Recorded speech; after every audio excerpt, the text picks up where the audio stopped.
Hello, and welcome back to not another sealed only Yu-Gi-Oh! Challenge, also known as another stupid Scottish man wastes his money on pieces of cardboard, much to the amusement of no one.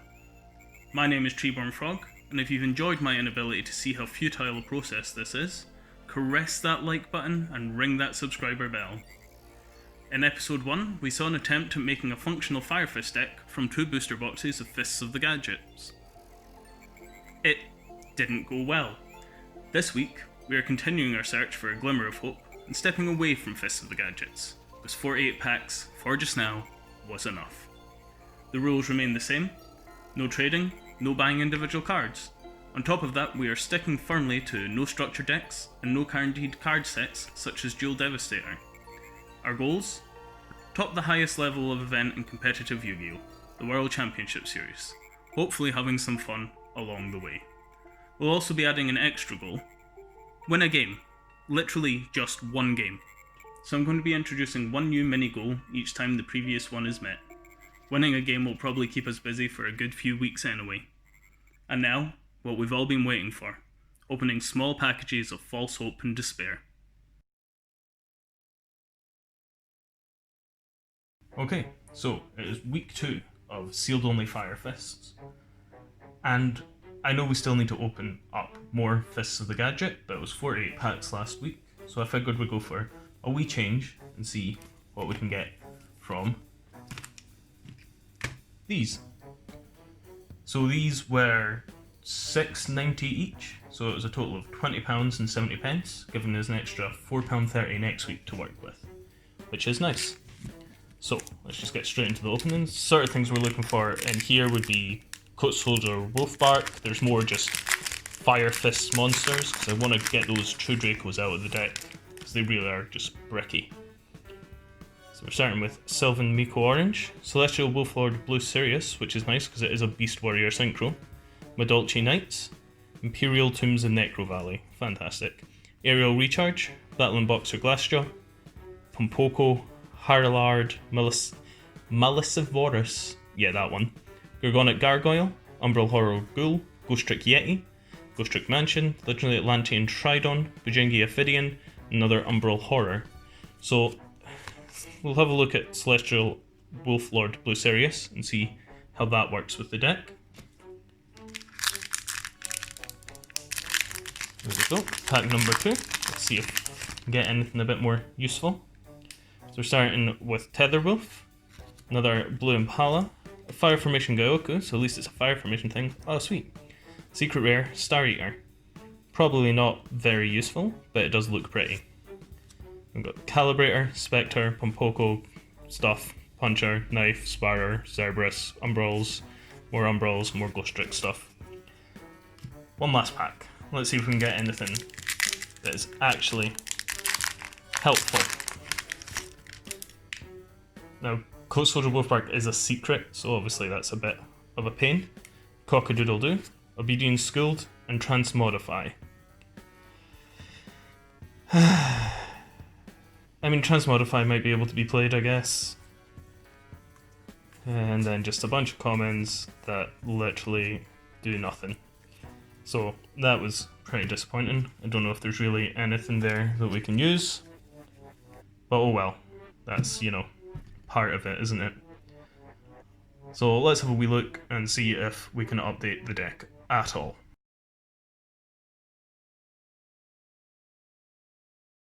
Okay, so while we weren't the luckiest with our pulls this week, what has allowed us to do is to go back, reevaluate the deck from last week and see what was working and what wasn't. And the answer to what was working was not very much, but we're going to slowly work on that. What really wasn't working, I feel, was this little True Draco package that we're running. It seemed like an okay idea because it allows us to tribute our formations, to bring out a big beat stick, but I found that the majority of the time they would just sit in our hand and be entirely useless unless we drew into Eland and Domi and pitched them for that. So we got rid of all of these 4 in the main deck, and we brought in the 3rd Fire Fortress atop Liang Peak. It counts as a fire formation. It's another trigger for things like Panda, for Ram. So while not being fantastic, and again it is cloggy, it's better than the True Dracos. We've also brought in the Gaioku that we pulled from the Mega Packs. As a one-of, we're not going to draw into it very often, and it will allow us to search it if the situation arises where we need it. We're also running this adorable little man, little rooster with his mice, because it's a special summon itself, as long as I control no creatures, as either a level 3 or a level 4. It's a tuner, and it allows some plays. We're also running the Transmodify, which I think is going to work quite well because we are quite heavy on the level 3s. This is going to allow us to search out Elephant, while also just giving a bit more extension to our plays. So that's the replacements in the main deck there. And then in the extra deck, we have replaced one Raster Liger and one Cardinal with Celestial Wolflord Blue Sirius, who can be quite easily summoned off of Spirit, taking Ram out of the graveyard, for example, or Rooster. And then we also added the Star Eater. While probably never going to come out, it's possible, and really that's all we're asking for at the moment, is the slightest possibility that we'll get to actually summon this card. So that's the changes to the deck for this week. Hopefully it'll run a little bit smoother, a little bit better, give us a little bit more consistency and a little bit more options in our plays. Let's find out. Game 1 we are against Implantation Shinobard. We go first and we activate Tenki to add Ram to hand, then normal summon Elephant, pitching the Tenki to special summon Ram. Ram's effect gets us the Domi from deck, and then we shuffle the Tenki back into deck to add Elan to hand. We ritual summon using Domi, getting Eland out, and then we fusion summon using InGen to bring out Swan, getting in for 400 burn damage and passing turn. Our opponent activates Chalice Slime's effect to discard itself, special summon Candle. Candle gets Shinobird's Calling from deck, and then Pencil Plume special summons Talismandra and itself. Then Talismandra's effect gets the Shinobaron to hand. Shinobird's Calling to go into Shinobaron, whose effect we negate with Eland.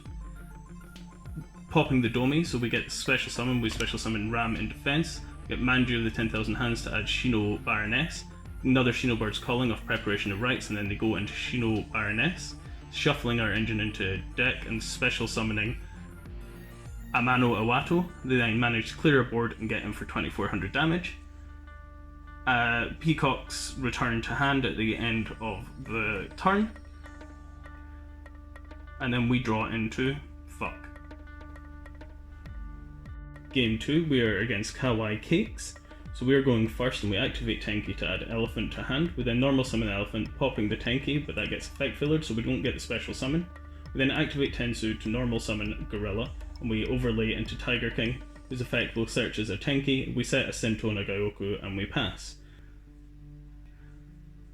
Our opponent activates Pot of Extravagance, which we promptly negate with Sinto, and then with no more negates on field, they're free to go off. They normal summon Hook Cake, banishing the effect filler into Petting Susur. Petting Susur gets Pudding Cess. They overlay into Glass Souffle, targeting itself, and then shuffling our two formations into the deck. They go into Chocolate a la mode, shuffling Petting Susur into deck and bringing out Messenger Lato. Messenger Lato searches Salon, and they activate Salon, which gives them the extra normal summon for Mageline. Mageline comes out and searches a Petting Susur from deck. They go into Tiramisu, shuffling our Tiger King and one of our set cards into the deck. Then they manage to get another Messenger Lato and they set Chateau. They activate Chateau. And then we move to the battle phase where we promptly die to type 2 diabetes. Game 3 and we're against Abyss Actors. We open pretty terribly. We activate Fire Fortress atop Lion Peak, special summon Cock-a-Doodle-Doo, normal summon Rooster, synchro into Blue Sirius, and that is all we can do. Our opponent activates extras in the Pendulum Zone and then brings it into the main monster zone via its effect, linking off into Hyper Director. Mellow Madonna comes out and adds Comic Relief to hand. and then that gives them a scale of 0 to 8, so they pendulum summon everything that they have. They then swap control of extras with their Blue Sirius, and from there it's pretty much an easy game for them.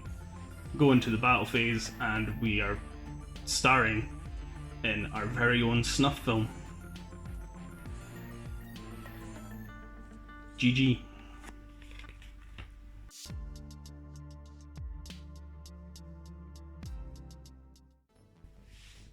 So, the games were bad.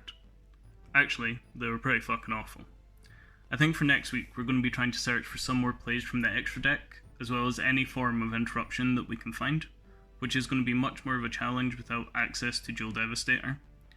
But we've got to remain hopeful. I know the logical choice is really to try and build up more consistency in the main deck, but I don't want to return to Fish the Gadgets quite yet. So we're going to try our luck next week, and then probably make a return to Fists the following week, possibly throwing in a few other packs that have got some cards that I think will be good for us. Finally, with the reveal of Tri-Brigade, which I put out a wee video detailing my thoughts on the archetype, which you can watch just here, I'm very excited for Phantom Rage coming out on November 6th. While at the moment we will be focusing on getting the deck in its current state into an acceptable, viable, if not necessarily competitive build.